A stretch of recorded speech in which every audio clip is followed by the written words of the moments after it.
Fala galera, beleza? Vamos lá, ó. Nessa aula aqui eu vou falar de subconjuntos e conjunto das partes.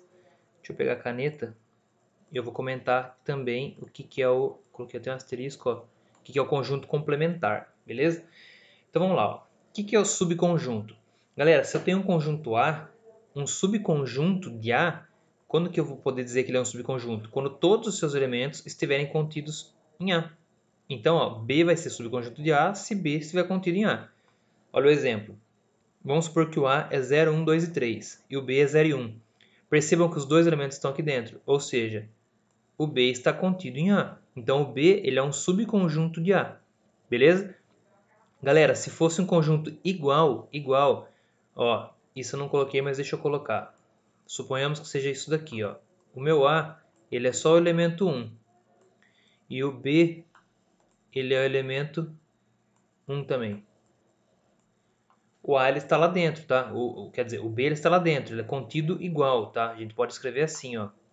A ele é contido igual a B.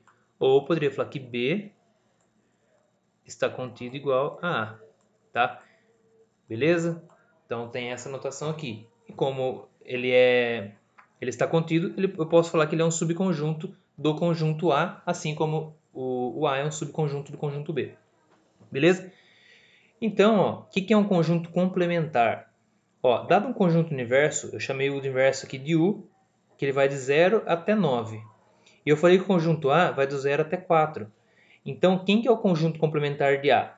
Primeiro, a notação, ó, é um A elevado a C, viu galera? É um A complementar, que é assim, ó, A complementar. Ou senão eu posso colocar assim, ó, que é o complementar de U, o complementar de A em relação a U, tá? E esse cara aqui significa que é o de baixo menos o de cima, viu, gente? Isso daqui é a mesma coisa que eu fazer U menos... Opa, U assim, ó. U menos A. Então, o U menos A, que é o de baixo menos o de cima, é o complementar. É a mesma coisa que o complementar. Beleza? Então, quem que seria o complementar? É quem falta para completar os elementos, né? Ó, o meu U está aqui e o A está aqui. Quem que está faltando para completar? Falta 5, 6, 7, 8 e 9. Então, complementar, o A complementar é esse cara aqui, que significa o quê? Que se eu tenho o conjunto A mais o seu conjunto complementar, né? Se eu pegar um mais o outro, ó, o A mais o complementar, isso vai dar o próprio universo, porque eu vou juntar tudo, beleza? Então, se eu pego um conjunto mais o seu complementar, vai dar o conjunto todo, beleza? Então, só para vocês saberem o que é conjunto complementar. Galera, o que é o conjunto das partes? O conjunto das partes são todos os subconjuntos possíveis que a gente consegue montar a partir de um conjunto. Então, ó, o conjunto das partes, que eu acabei de falar, são todos os subconjuntos possíveis de serem formados a partir de um conjunto inicial. Então, olha o exemplo. Dado o conjunto A, coloquei que os elementos são x, y e z. Determine o conjunto das partes de A. Geralmente, o conjunto das partes ele é chamado disso daqui, tá? Partes de A, o P de B, P de C, P de D, tá? Então, esse é o conjunto das partes. E aí, é só você pegar como são subconjuntos, como eu acabei de colocar aqui, ó. Subconjuntos. Lembra a notação para conjunto? Que tem que ter isso daqui, ó. Então, um subconjunto aqui. Primeiro, os unitários. O cachorro ficou bravo. Primeiro conjunto unitário. Quem que é o conjunto unitário? É o conjunto que só tem um elemento. Então, ó, só o x, coloquei ele entre chaves. Só o y, entre chaves. Só o z, entre chaves. Depois, então, primeiro unitário quando tem um só, tá? Depois vamos pegar 2 a 2, ó. O x e o y, o x e o z, o y e o z. E por fim, ele todo, né? Lembra que eu falei que ele é subconjunto? Pegamos todos os subconjuntos. Então, quantos temos aqui? 1, 2, 3, 4, 5, 6 e 7. Só que, olha essa observação. O conjunto vazio, que é isso aqui, ou eu posso escrever ele assim, né? Ó, ele está contido em todos os conjuntos, mas ele fica oculto. Então, o conjunto vazio também está aqui. Então, teriam 8 elementos aqui dentro com o conjunto vazio, galera. Tem 7 que nós estamos vendo, mais o vazio que dá 8. Beleza? Assim como isso daqui, ó. O número 5. Ó, esquece totalmente a parte disso que eu estou falando. Número 5. Vocês concordam que é a mesma coisa que 5 sobre 1? Só que eu não preciso colocar o 5 sobre 1, ele fica oculto. É a mesma coisa que eu escrever isso aqui também, ó. 5 elevado a 1. Eu não preciso ficar pondo o elevado a 1, porque eu já sei que isso aqui é 5, tá? Então, o 5 elevado a 1 ou sobre 1 é a mesma coisa que 5. Aqui é a mesma coisa, fica oculto, tá? Não aparece o conjunto vazio aqui dentro, mas ele está ali dentro, beleza? Então, sendo assim, galera, tem uma propriedade que nós vamos aplicar no conjunto das partes, que é para saber a quantidade de elementos que tem nesse conjunto das partes. Ó, dado um conjunto com n elementos, então seria esse conjunto aqui nosso, inicial, tá? Ó. Tanto é que eu vou pegar ele como exemplo, tá aqui. Para determinar a quantidade de subconjuntos possíveis de serem formados com esses n elementos, basta calcular 2 elevado a n. Beleza? 2 elevado a n. Quantos elementos tem? Não são 3? Olha aqui, ó. No exemplo anterior tínhamos a igual a x, y, z, ou seja, 3 elementos. Aplicando a propriedade, o conjunto das partes de A, que é o P de A, ele vai ter 2, sempre 2 elevado a n. Sempre é 2. Então é 2 elevado a 3, certo? E isso vai dar 8, que é o que eu acabei de falar, né? Estamos vendo 7 elementos, mais o conjunto vazio, vão dar 8 elementos. Beleza? Galera, sabendo disso tudo, eu coloquei 3 exercícios aqui. O primeiro deles, ó. Dado o conjunto A igual, por coincidência, tá meu nome aqui, né? Foi muita coincidência isso. Ó, os elementos F, A, B e O, então são elementos. Quantos elementos possui o conjunto das partes de A?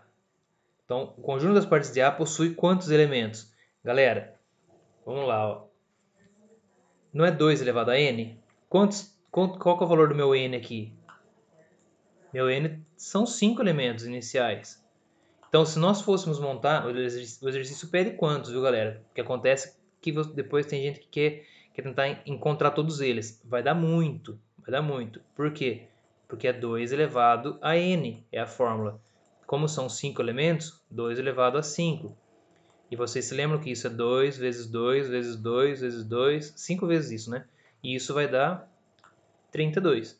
Então, se vocês fossem ficar abrindo igual eu fiz aqui, igual tá aqui, ó. Imagina, aqui deu só 7. A gente encontraria 31 elementos mais o vazio, né? Para dar o 32. Beleza? Então não é para fazer, não vou pedir exercício desse tamanho, né? Esse aqui sim, ó, dado o conjunto B igual a 1, 2 e 3, encontra o conjunto das partes de B. Se eu quero o conjunto das partes de B, agora sim eu quero que vocês coloquem quem são eles. Então primeiro vamos lá. De novo, ó, unitário. Unitário que tem um só. Então o 1, o 2 e o 3. Depois, eles 2 a 2. 1 e 2. 1 e 3.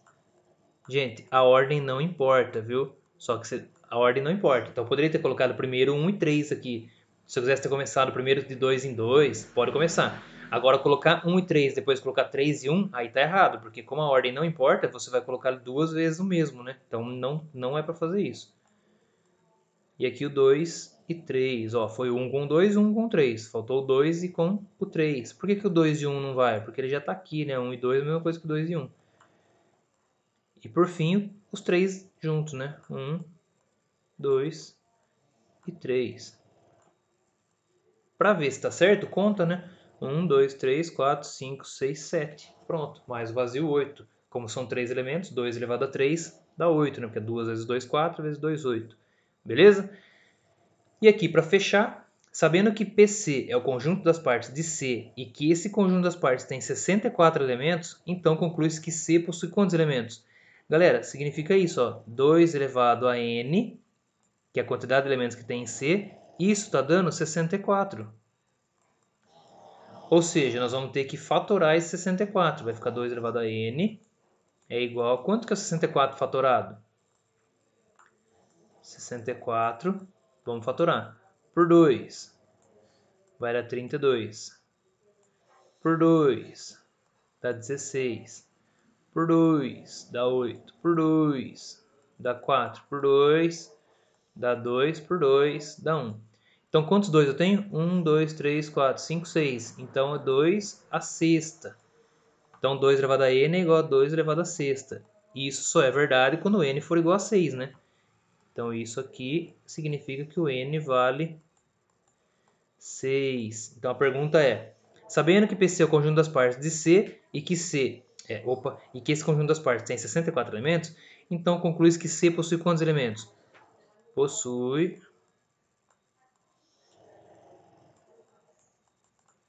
6 elementos. Beleza? Um ronquinho de fundo aí, se você estiver ouvindo, a minha cachorra tá aqui do lado, viu? Tava latindo até agora tá roncando. Galera, então a aula de hoje era isso. Aqui foi uma pergunta também aqui em cima, né? Quantos elementos possui o conjunto das partes de A? 32 elementos. Quando tem uma pergunta, você tem que colocar a resposta, né? Certo? Então a aula de hoje era sobre isso. Um abraço e até a próxima.